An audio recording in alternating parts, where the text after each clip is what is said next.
খুলনা মহানগর আওয়ামী লীগের সহসভাপতি বেগ লিয়াকত আলীকে গণধোলাই দিয়ে পুলিশে সোপর্দ করেছে জনতা। সকালে নগরীর ফুলবাড়ি গেট বাজারে এই ঘটনা ঘটে। খানজাহান আলী থানার ওসি সঞ্জীব কুমার ঘোষ জানান, সকালের দিকে লিয়াকত আলীকে ফুলবাড়ি গেট বাজারে দেখতে পেয়ে জনতা তাকে মারধর করে। পরে তাকে পুলিশে সোপর্দ করা হয়। লিয়াকতের বিরুদ্ধে খানজাহান আলী থানায় বেশ কয়েকটি মামলা রয়েছে বলে জানান তিনি। বান্ডেল থাকলে প্রতি সেনমানিতে টাকা বাঁচবে।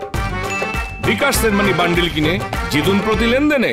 এদিকে গণ অভ্যুত্থানে ছাত্র জনতার উপর হামলা ও 4 শিক্ষার্থী হত্যা মামলায় লক্ষ্মীপুরে নিষিদ্ধ ছাত্রলীগের 2 নেতাকে আদালতের মাধ্যমে কারাগারে পাঠানো হয়েছে।